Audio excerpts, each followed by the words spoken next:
خدا کی یادگاروں کی بے توقیری برداشت نہیں کی جائے گی۔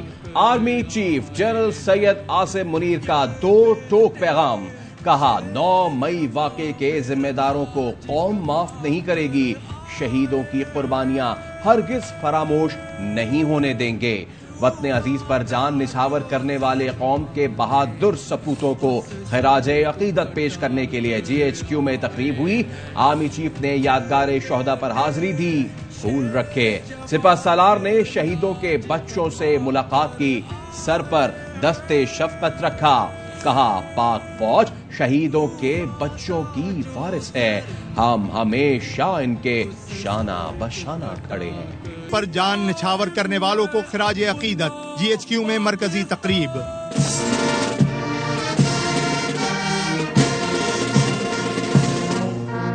Army chief general Asim Munir مہمان خصوصی تھے۔ سابق army chief general retired Qamar Javed Bajwa سمیت مسلح افواج کے حاضر سروس اور ریٹائرڈ افسروں کے ساتھ شہریوں کی بڑی تعداد نے شرکت کی۔ Army chief general Asim Munir نے یادگار شہداء پر حاضری دی، پھول رکھے، فاتحہ خوانی کی۔ Chief general retired Qamar Javed Bajwa اور سابق chairman joint chiefs of staff committee general retired Nadeem Raza کے علاوہ مفتی منیب الرحمان، مولانا عبدالخبیر آزاد، بابر اعظم، محمد رضوان اور شہیدوں کے اہل خانہ نے پھولوں کا خراج دیا۔ چیف نے پولیس لائنز اسلام آباد میں افسروں، جوانوں کے علاوہ شہیدوں کے لواحقین سے خطاب میں کہا، شہیدوں کی یادگاروں کی بے حرمتی برداشت نہیں کی جائے گی۔ 9 مئی کے ذمہ داروں کو قوم معاف نہیں کرے گی۔ اللہ نے شہیدوں کو حیات جاودہ عطا فرما دی، ان کی قربانیاں کوئی زائل نہیں کر سکتا۔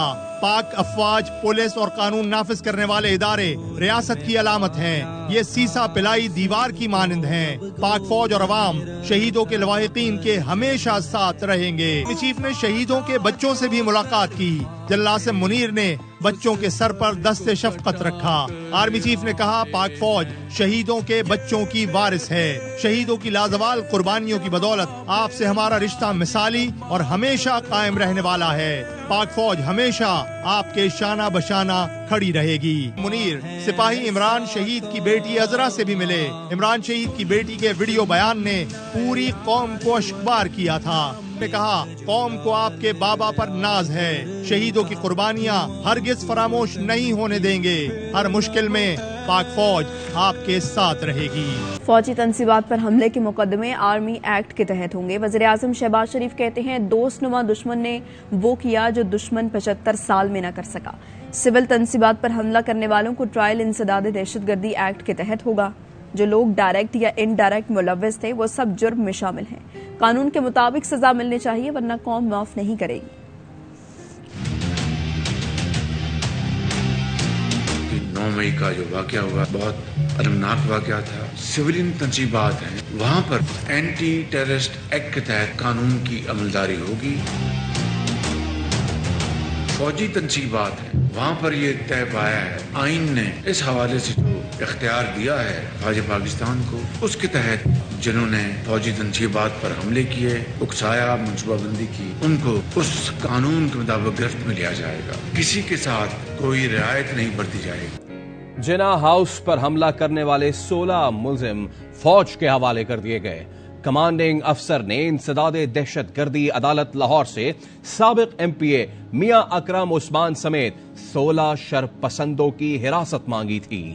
عدالت نے استدعا منظور کرتے ہوئے فیصلے میں کہا کمانڈنگ افسر کے مطابق ملزم آفیشل سیکرٹ ایکٹ کے سیکشن 3, 7 اور 9 کے تحت قصوروار پائے گئے۔ ملزمان کے خلاف آرمی ایکٹ 1952 کے تحت ٹرائل ہو سکتا ہے۔ پروسیکیوشن نے کمانڈنگ افسر کی درخواست پر اعتراض نہیں کیا۔ سابق وزیر اعظم عمران خان کی سپریم کورٹ سے آئین کے آرٹیکل 245 کے نفاذ کو کالعدم قرار دینے کی استدعا۔ 9 اور 10 مئی کے واقعات کی تحقیقات کے لیے کمیشن بنانے کی اپیل کر دی۔ پی ٹی آئی رہنماؤں اور کارکنوں کے خلاف آرمی ایکٹ کے تحت کارروائی بھی چیلنج کر دی۔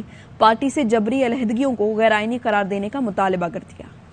کل 245 کا نفاذ سپریم کورٹ میں challenge, chairman P T I Imran Khan نے درخواست دائر کر دی۔ ایڈوکیٹ حامد خان کی وساطت سے دائر آئینی درخواست میں استدعا کی گئی کہ آرٹیکل 245 کا نفاذ کالعدم قرار دیا جائے، 9 اور 10 مئی کے واقعات کی تحقیقات کے لیے کمیشن تشکیل دیا جائے، ایم پی او کے تحت گرفتاریاں بھی غیر آئینی قرار دی جائیں۔ درخواست میں پی ٹی آئی رہنماؤں اور کارکنوں کے خلاف آرمی ایکٹ کے تحت کارروائی کو چیلنج کیا گیا۔ نواز شریف، شہباز شریف، مریم نواز، آصف زرداری، بلاول بھٹو، مولانا فضل الرحمان، نگراں وزیر اعلیٰ پنجاب محسن نقوی اور اعظم خان سمیت دیگر کو فریق بنایا گیا ہے۔ عمران خان نے موقف اپنایا کہ یہ سارا ڈرامہ نواز شریف اور مریم نواز کا رچایا ہوا ہے۔ عمران خان نے ہمیشہ اداروں کا احترام کیا اور ساتھ کھڑے رہے۔ درخواست میں استدعا کی گئی کہ سپریم کورٹ آرٹیکل 245 کا نفاذ غیر آئینی قرار دے، تحریک انصاف کے کارکنوں کو فوری رہائی کا حکم دیا جائے، 9 مئی کے واقعات کی تحقیقات کے لیے جوڈیشل کمیشن تشکیل دیا جائے۔ اور ملکہ بخاری نے بھی تحریک انصاف چھوڑ دی۔ پریس کانفرنس پہ کہا، پاکستان تحریک انصاف سے لا تعلقی کا اعلان کرتی ہوں۔ 9 مئی کو فوجی تنصیبات اور شہیدوں کی یادگاروں پر حملے کیے گئے۔ 9 مئی کے واقعات کی مذمت کرتی ہوں، اب اپنی فیملی اور پروفیشن پر توجہ دوں گی۔ 9 مئی کا جو دن ہے وہ بہت مشکل اور تکلیف دہ دن تھا۔ جس طرح شہیدوں کی تنصیبات کو نقصان پہنچایا گیا، اس کی بھرپور طریقے سے میں مذمت کرتی ہوں۔ میں یہ اعلان کرتی ہوں کہ پاکستان تحریک انصاف کی جتنی بھی پارٹی پوزیشنز ہیں اس سے میں استعفیٰ دیتی ہوں۔ میں تحریک انصاف سے ریزائن کرتی ہوں، استعفیٰ دیتی ہوں اور اس پارٹی سے لا تعلقی کا اعلان کرتی ہوں۔ پی ٹی آئی رہنما جمشید چیمہ اور مسرت چیمہ بھی اڈیالہ جیل سے رہا ہو گئے۔ تھوڑی دیر میں پریس کانفرنس کر کے اہم اعلان کرنے کا امکان۔ اڈیالہ جیل انتظامیہ کا کہنا ہے ڈی سی راولپنڈی نے جمشید اور مسرت چیمہ کے نظر بندی آرڈر منسوخ کیے، جس کے بعد دونوں کو رہا کر دیا گیا۔ اسلام آباد میں ایئر ہیڈ کوارٹر میں یادگار شہداء پر یوم تکریم شہدائے پاکستان کی پروقار تقریب ہوئی۔ پاک فضائیہ کے سربراہ air chief marshal Zaheer Ahmed Babar Sidhu مہمان خصوصی تھے۔ یادگار شہداء پر پھول رکھے اور فاتحہ خوانی کی۔ اسلام آباد نیول ہیڈ کوارٹرز میں بھی یادگار شہداء پر پروقار تقریب ہوئی۔ مہمان خصوصی ایڈمرل محمد امجد خان نیازی نے یادگار شہداء پر پھول رکھے اور فاتحہ پڑھی۔ کراچی میں یوم تکریم شہدائے پاکستان کے حوالے سے یادگار شہداء پر کمانڈر پاکستان فلیٹ نیوی کی جانب سے پھول رکھے گئے۔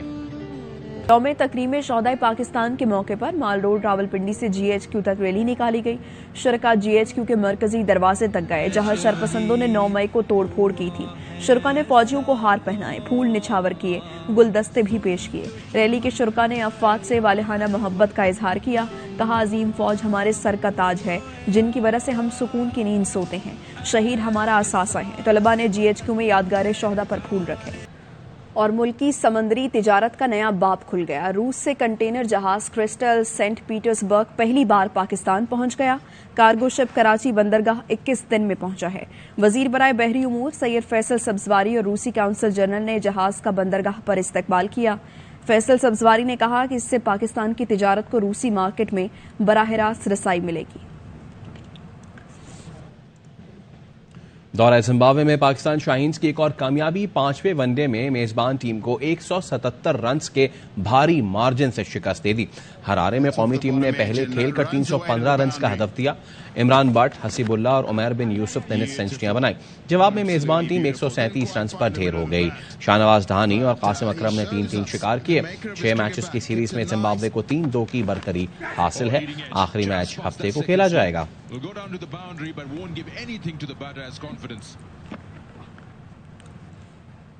Asia body building and world power lifting championship کے لیے قومی باڈی بلڈنگ ٹیم کراچی سے تھائی لینڈ روانہ ہو گئی۔ ایونٹ 26 سے 28 مئی تک تھائی لینڈ کے شہر پتایا میں ہوگا۔ پاکستان باڈی بلڈنگ فیڈریشن اور national body building union international کا 16 رکنی دستہ ایونٹ میں شرکت کرے گا۔ پاکستانی تنساز ایونٹ میں باڈی بلڈنگ، کلاسک فزیک، مین فزک اور پاور لفٹنگ میں میڈلز کے لیے ایکشن میں ہوں گے۔ پاکستانی تنساز مسٹر ایشیا اور جونیئر مسٹر ایشیا کے لیے مقابلے میں حصہ لیں گے۔ نیوز اسٹوڈیو سے فی الوقت اتنا ہی۔ دیکھتے رہیے AR نیوز۔